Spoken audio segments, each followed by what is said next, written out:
Hello, my little ice cubes, and welcome to yet another episode, or rather, I should say, hello, long time no see. Yes, it's been a hot minute, and I do apologize for the long hiatus.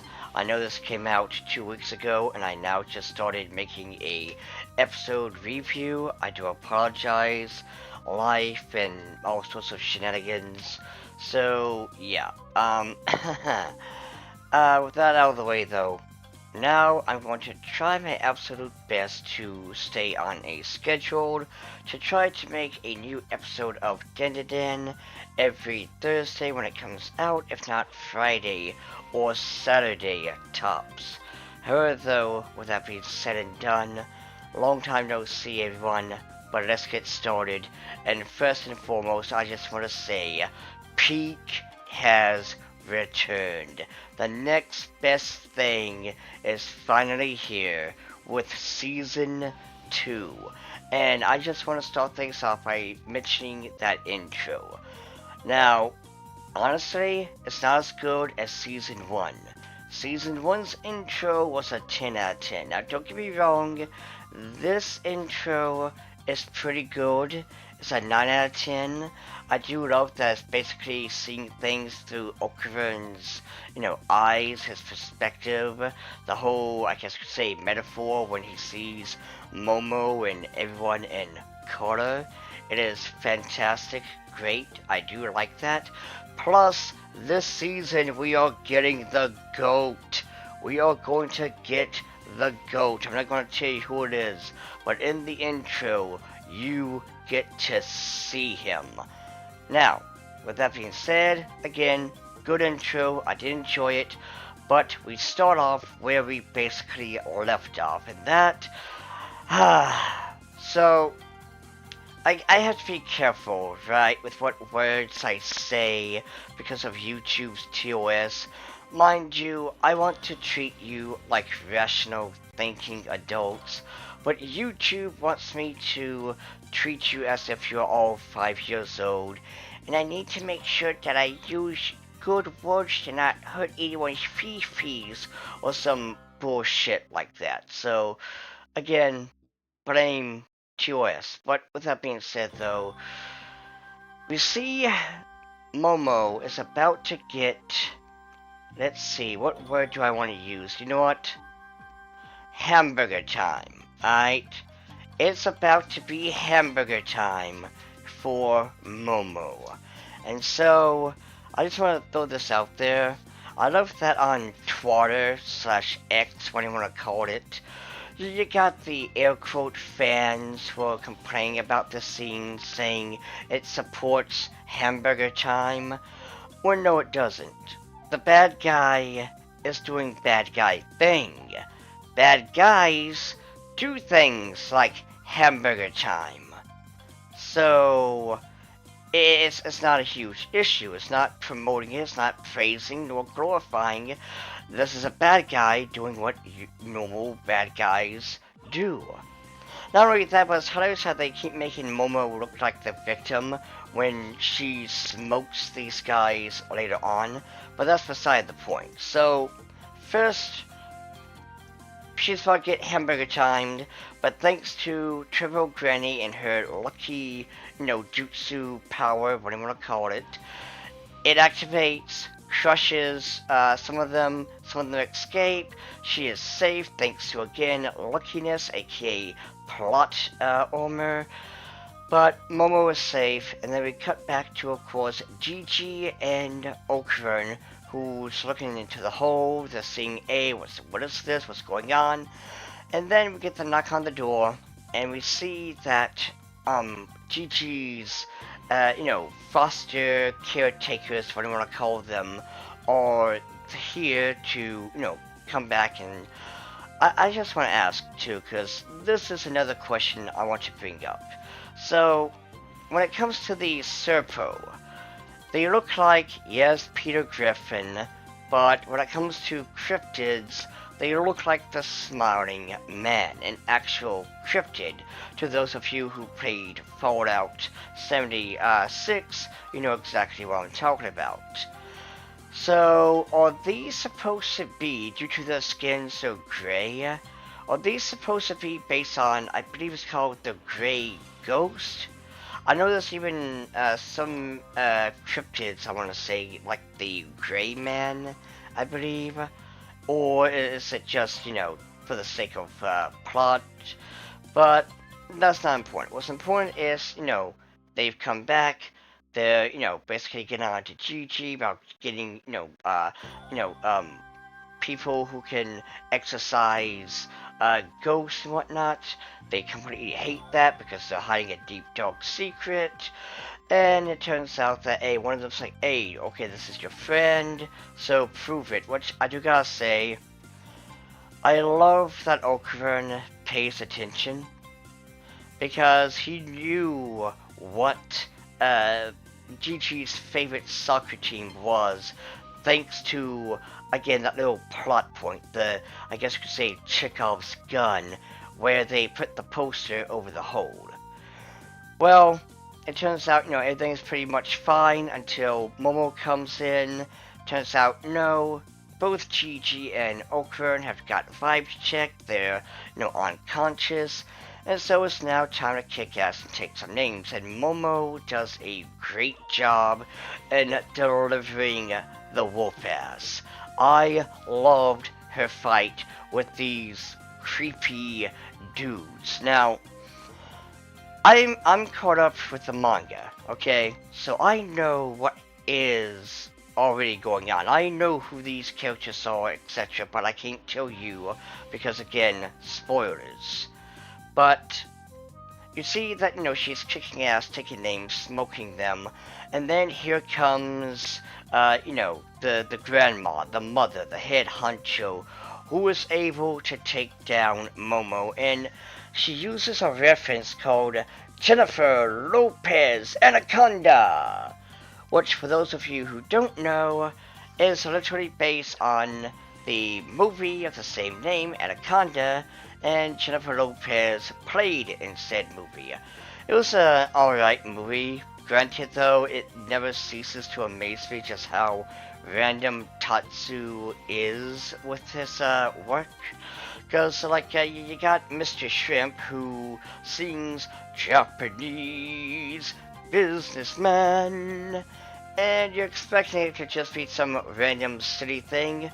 No, it's actually an energy drink commercial, a Japanese energy drink commercial. But I do love when there's silly little random moments and things and references like that, sprinkled into this anime.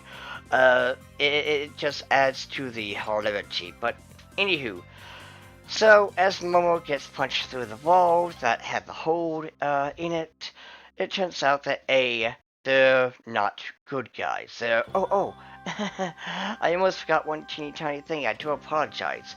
But it turns out that, Momo, before she goes to see Okran and Gigi, goes to visit this one place where this guy has I forgot the name of the yokai at the top of my head. I do apologize for that. But it turns out it's nothing more but a fake. It looks like an umbilical cord. And so yeah, she's disappointed, she's annoyed, she goes back, and then, shenanigans ensues. So, she's punched through the wall, is sinking, and looks like it's about to be game over. Then Gigi and Okran finally get out of a plot convenient knockout, and, attack, basically use the couch. Which, one thing I do want to say, I love that all the characters rely on each other. They help each other out, they team up. I absolutely love that. But, anywho, so it turns out, they go down, they sink into the pit of no return, basically. And it's it's basically another hidden town, another hidden city. And it's abandoned. And this is basically where we get to see the Mongolian Deathworm. Now, to those of you who don't know, the Mongolian Deathworm is basically this worm, if not giant, that is said to exist, and one of the uh, laws about it is it has electrical powers. Ooh. Now, there's a lot of references in media, such as Tremors, the Ground Boys, I believe they're called, or the Groundoids, something like that. You got those guys. You got Beetlejuice with the sandworm. You got insert any other giant sandworm in RPGs. And yeah, the reference to and also the Alaskan bullworm, which is a clear sign from blah, it's a clear sign that it's based on the Mongolian deathworm. Now, I just want to say I love the color palette, and I also love the sound it makes. I don't know what the instrument is called, but it reminds me of those instruments in Australia. I don't know if that's just a coincidence or what, but though I do love it, and again, it's a wonderful choice. The animators, they never disappoint. They never disappoint when it comes to the choice for the color palettes, the character voices, things like that. It's all a 10 out of 10. And so they're about to get smoked. And also, it turns out that the people who are humans have been doing this entire shindig for years and years, making human sacrifices so the volcano won't erupt. And the Mongolian deathworm eats them, to which we are totally never going to see them ever again. Now, episode 1 leaves off with Okvern basically going ballistic and crawling towards, Gigi. And then we get to episode 2. Now, I first just want to say, this episode, to any and all Gigi haters, this is where you gotta stop. I mean, if you still hate Gigi after this episode, okay, cool, that's your opinion, but there's just absolutely no way you can hate the character after this. So, first, we start off with Okavern, and again, I cannot use certain words due to TOS, but Okavern decides to be a great idea to give himself a hug with a shard of glass or a knife, only for it to turn out later that this is actually the evil eye. Now, in own defense, when it comes to the evil eye, if I'm not mistaken, it's a Celtic, cryptid. I got to look back at it again. I do apologize. I was kind of in a hurry for this. But, anywho, so you have Okran and you have, of course, Momo, wanting to give themselves, hugs with shards of glass and whatnot. And I do love that when Turbo Granny gets stabbed, she is just, like, WTF, wait a minute, did I just get, shanked? That was hilarious. But it turns out that no, it is because Gigi's, the evil eye is starting to, make itself known. And so, after dodging and running, it turns out that the Mongolian Deathworm is active to certain sounds because they're able to say words, and Okran and Momo are able to moan as they try to fight back the urge to give themselves self hugs. But it seems like if you throw a can, the Mongolian Deathworm can attack where the can is. So yeah, it's sound activated. But anywho, so Gigi helps, of course, Momo and Okfern not want to give themselves hugs anymore, and runs to where the evil eye corpse is. And this, ladies and gentlemen, is where we really get to see some, again, it's absolutely sad to see. And also, we see Gigi's backstory. Because you see, the evil eye, the weird looking yokai dude with the silly looking face, was an actual kid at one time, many moons ago. And the old hag and her cult were around that many moons. And of course, they sacrificed the poor kid, to which his soul, basically, you know, lingered. Also, one thing to throw out there too is they basically starved this poor kid. He watched other kids play outside, have fun, and it's very sad, very, depressing. He never got to do that. He always wanted to go and play with the other kids. But sadly, of course, bad guys had to do bad guy thing, and well, he got sacrificed. And to make matters worse, is he's now a ghost lingering onward. And as we see through his eyes, he doesn't know this. He's just an innocent little ghost kid. But he looks at whenever he's around anyone, mostly adults, children are not affected, but he makes adults again give themselves hugs, or they bob for water, or they decide to take the hobby of becoming human chandeliers. Is that good, YouTube? Anywho. So, when that happens, again, he doesn't know it. He doesn't want to do it. He sees this kid that he's trying to make happy because, well, he's not really a bad ghost. And as we see, he is, his parents, well, the other kid's parents, sadly disappear. I'll let you guess how. And of course, this is where we see that the old hag and her cult are back. They take over, they basically do the same thing, and so the evil eye kid says, oh crap, I got to protect him. I got to make sure that nothing happens to him.